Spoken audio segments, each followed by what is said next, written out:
नमस्कार। आज हम एक ऐसी कहानी पर गहराई से बात करेंगे जो प्रेरणा तो देती है पर सोचने पे भी मजबूर करती है। हाँ, बिल्कुल। ये कहानी हमें मिली है एक दस्तावेज से जिसका शीर्षक है गरीब की भूख से अमीरी की चमक। और इसमें एक छोटा लड़का है अर्जुन। वो बहुत ज़्यादा गरीबी में है लेकिन पढ़ना चाहता है। जी, कहानी की शुरुआत ही बहुत दिल को छूने वाली है।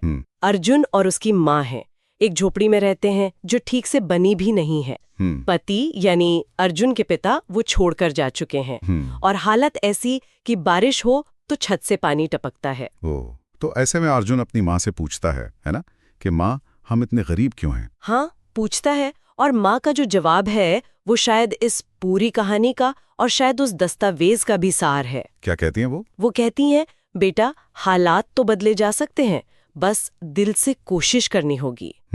बस दिल से कोशिश करनी होगी। ये सिर्फ दिलासा नहीं है, ये अर्जुन के लिए एक उम्मीद की किरण बन जाती है। बिल्कुल। लेकिन उसकी कोशिश के रास्ते में पहली रुकावट क्या थी? वो थी असलियत। असलियत मतलब ये कि स्कूल जाना है पर ना तो चप्पलें हैं पहनने को, ना किताबें हैं, ना फीस देने के पैसे, कुछ भी नहीं। हाँ, ये तो बहुत बड़ी बाधा है। शिक्षा का दरवाजा बंद सिर्फ इसलिए कि पैसे नहीं है। और यही शायद वो दस्तावेज दिखाना चाहता है, समाज की ये सच्चाई। लेकिन अर्जुन का जज्बा देखिए, ये बात मुझे बहुत असाधारण लगी।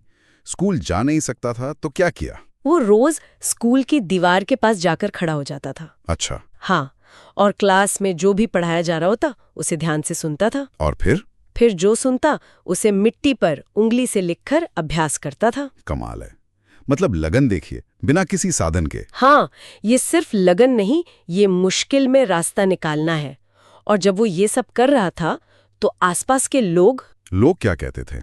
स्रोत बताता है कि लोग ताने मारते थे, कहते थे, अरे ये झोपड़ी वाला लड़का क्या कर लेगा, ये कुछ नहीं बन सकता। यानी हौसला तोड़ना वाले भी बहुत थे। बिल्कुल, पर शायद उसके लिए माँ की बात ज्यादा अहम थी। सही कहा। और उसने सिर्फ सुना नहीं, उसने कुछ किया भी, है ना? हाँ, उसने काम करना शुरू कर दिया। सुबह सुबह अखबार बेचता था और दोपहर में मंदिर के बाहर पानी बेचता था, छोटा सा बच्चा। और ये सब करते हुए भी वो अपनी माँ से वादा करता है एक बेहतर भविष्य का। कहता है एक दिन हम भी अच्छा घर लेंगे माँ, बहुत बड़ा। हाँ, ये सपना नहीं, ये उसका प्लान था।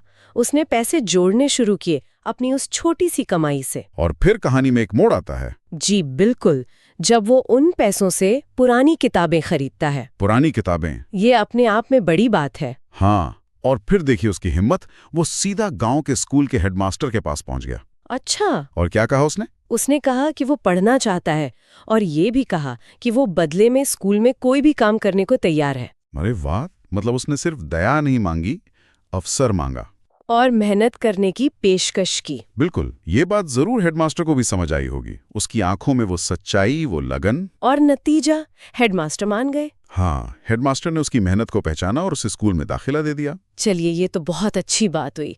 यहाँ कहानी खत्म हो सकती थी कि संघर्ष सफल हुआ। हाँ, हो सकती थी, लेकिन ये दस्तावेज हमें एक ज्यादा मुश्किल सवाल के पास ले जाता है। कैसा सवाल? सवाल ये कि अर्जुन के हाथ में अब किताबें तो आ गई, स्कूल का दरवाजा खुल गया, पर क्या इतना काफी है? मतलब ये कि स्रोत इशारा करता है कि पेट अब भी खाली था।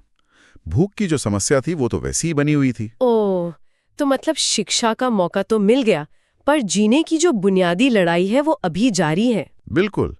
अवसर मिल गया, पर क्या वो उस अवसर का लाभ उठा पाएगा जब पेट में भूख हो? ये बहुत अहम नुक्ता है।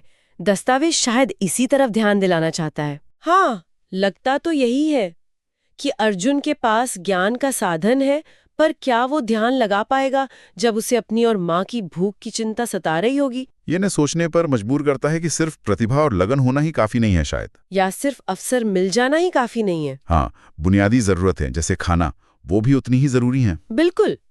शायद यही इस कहानी का और उस दस्तावेज का भी सबसे गहरा सबक है कि एक मौका मिलना, खासकर इतनी मुश्किल से, वो अंत नहीं है। वो तो एक नई लड़ाई की शुरुआत भी हो सकती है, शायद पहले से भी ज्यादा कठिन। तो सोचने वाली बात ये रह जाती है कि जब पेट खाली हो तो क्या किताबों का वजन उठाया जा सकता है?